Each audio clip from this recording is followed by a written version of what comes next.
Ladies and gentlemen, welcome back from New York City. You're watching WCS America Challenger League, the second to last group, the second to last day of WCS America Season 1. We just saw Jim take a comfortable victory over Drunken Boy 2-0 to advance to the winner's match, and now we're going to have Jaedong versus Ian. Nick, who you got, man? I mean, it's a Tyrant. You can't bet against a Tyrant. Yes, he didn't win DreamHack, but he made it pretty darn far. So, I mean, I think he's, I don't know if I'd say he's a favorite for the group because Jim is just insanely talented, but he's definitely the favorite for this matchup. Of course, Ian's had some mixed results as far as his Challenger experience so far. Yeah. As far as qualifying for the Challenger division, he had like a loss to Zenicider, but then he beat Xenia. So he showed some weakness in Zerg vs. Terran, but a lot of strength in the Zerg Mirror. And then in Challenger bracket, he ended up losing to Major, another Terran. So maybe his Terran's not quite up to snuff, but beating Xenia in ZVZ shows he has some very good ZVZ skills, already beating an EG player. You know, you say that, and like, honestly, I think it was a Reddit post. It was a Team Liquid post or something where it was showing Jaedong's history, ZVZ's, like his last 20 games.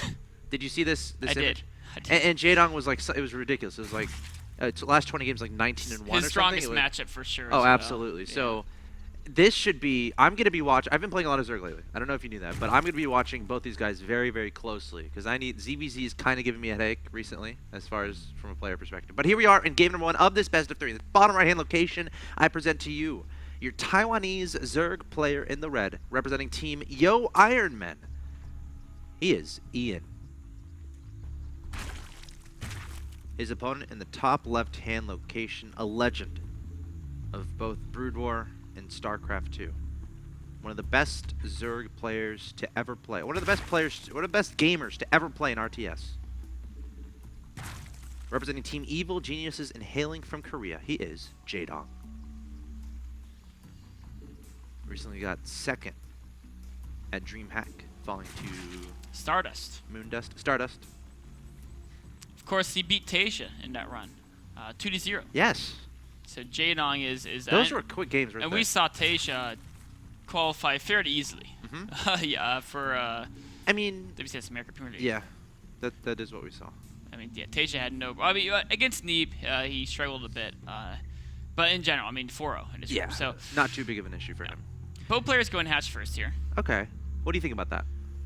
I mean, it's the two most standard builds are hatch first, or like a 15 pool 16 hatch, something like that. So it's or 15 pool 17 hatch is more like it. But either way, the macro focus getting expansion is definitely the mainstay of ZVZ, and the reason is because early spawning pools on the map or the Overlord can see the lack of a hatchery being built. As we can see right now by the 310 mark, the Overlords can see if they expand or not. Right.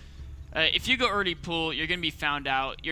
Unless you can have a micro advantage against your opponent, which is very difficult when you're talking about two competitive players. They're both going to be very comfortable microing drones against Zerglings. It's going to be hard to make up for not having that expansion. There are some like crafty builds involving a faster gas where you get speed really fast or you get really early banelings. What do you think about those against like a 15 hatch? You know, I've seen players try them before, and in general they just don't work. Okay. Every once in a while you see them work. But I think it was Yu-Gi-Oh! Against Sulky from WCS Korea Premier League about 2 days ago. Did Sulky go 15 hatch and then Yu-Gi-Oh! Went for a... Yes. It was either, I think it was 15 hatch. It might have been 15 pool 17 hatch actually.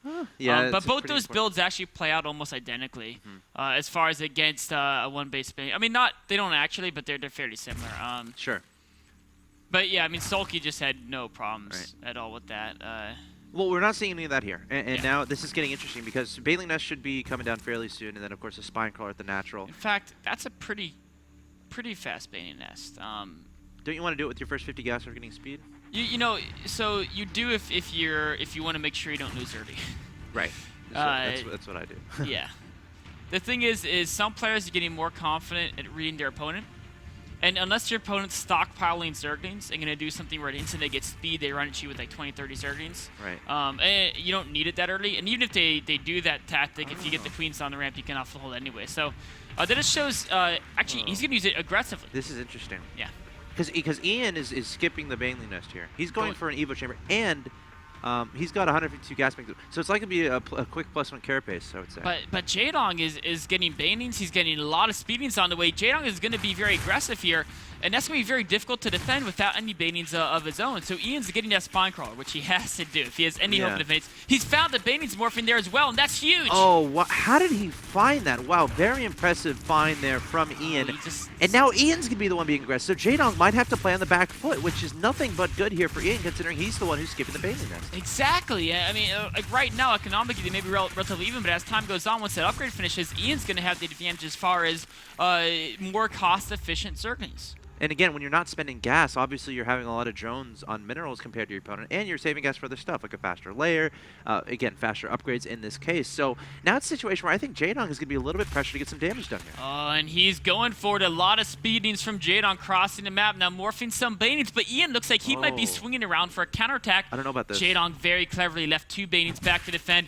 Ian, what does he have to stop this? The spine bar is getting focused down. The drones are having to evacuate. 2 queens going to be parking themselves on the ramp. Great move there. Jaedong posturing those banelings near his opponent's Zergling. So Ian making that decision to go across the map with his links. Now he's not going to have too much back home. And a great baneling hit there from Jaedong at the natural of Ian. Another good baneling hit. And I really like Jaedong's position here. I mean, Ian's broken. This is just, he just didn't have the appropriate defense, and just speedlings has such a hard time against a speedling baiting competition. But wait, actually, Jaedong, no more reinforcements coming in here. It's Ian's speedings who are coming back to defend. He does hold on for now. More lanes come in here from Jaedong. Remember, Ian doesn't have banelings. His opponent does. 2 banelings going to be warped in or morphed in. The big deal, though, is he lost both his queens, which means he doesn't have those larva injects. 2 banelings in the main of Ian. 2 Jaedong banelings in the main of Ian. We'll have to see. They're going to go for that middle line. You know, it'd be tricky if he ran his own speedings in the main and just covered the ramp with the banings. But he's going for the mineral, like you said, taking off a few drones there. More drones going down at the natural, looks like. Weakening him up, then the speeding's going to finish him off. And this is a situation where Ian just can't build the same amount of units. He doesn't have the larva injects. He doesn't have the economy. Yes, he has the armor upgrade complete now. But is he too far behind in this game for the armor upgrade to really make a big difference? Still no banelings, too. And Jaedong is just going to overwhelm with units. He has, again, as you said, he has the ability to make a ridiculous amount of links. A ridiculous amount of banelings. Great peel off there from Ian to take down those 2 other banelings. But Ian, it's a situation where you kind of have to make a bunch of units to not only try to do some counter aggression, but to just defend what Jaedong has. And it's also a situation where you need to replenish drones and queens. And you can't do all that with as low of an economy as he has. You can't. I mean, Jaedong has no problem having a superior army while he's going there, while he's getting the 3rd hatchery. Even with the upgrade differential, those 2 units from Jaedong pushing Ian back yet again. Yeah. Jaedong is being patient. He's going to wait to equalize upgrades before he tries to go for the killing blow. You know, why rush it? He knows he's had an economy. He knows that right now, the only advantage is the upgrade from Ian. And once he gets his upgrade in, of course, the Zerglings Carapace upgrade that's about to complete here, you can see on the production tab. Yeah. Then all of a sudden, Ian will have no advantage left to him. And not only that, +1 melee is about halfway done. And again, we already mentioned the layer, we already mentioned the 3rd hatchery. So Jaedong still making the steps to, not only while he's being aggressive, but to focus on the mid game, right? He has a plan. I don't know if he needs his plan. He's coming in here with so many units. Yeah, +1 carapace just now finishing on those lings, and Ian, I don't think he's going to have near enough. There's the GG, Jaedong taking a comfortable game 1. And a game kind of characterized by risks in taking advantage. I mean, Jaedong going for the baneling nest, his opponent not. When you're not going for a baneling nest in ZVZ, you can die to an opponent who's going for lings and banelings, because they have, they have the ability to do for the splash damage with the banelings. I liked how Ian tried to go for that counterattack to try to slow Jaedong down, but it wasn't enough. He wasn't able to buy enough time. He wasn't, and the counterattack, the first one was really awesome. Yeah. But when he launched that second counterattack, nothing back home. There was 2 banings to defend, and the big thing is, yes, he had nothing back home, and the other way is sometimes if you don't have your own banings. But if you can make sure that you have good map vision with overlords and you have more speedlings than your opponent, what you can do is you can, anytime they try to morph banings, you attack them. And you can force them to make the banings way back on their side of the map, and then you have a lot of time as they cross the map. But because he went for that second counterattack, Jaedong could morph banings right outside his natural. And then that attack him with the banings, and just not going to stop that. Wow, great game. And that was actually pretty cool. Ian able to spot those 2 banelings in the bottom left corner of the map in the beginning there, which I thought was super impressive. But ultimately, it didn't matter too much. Jaedong taking the 1-0 advantage in this best of 3. Guys, stay tuned. Game 2 coming up.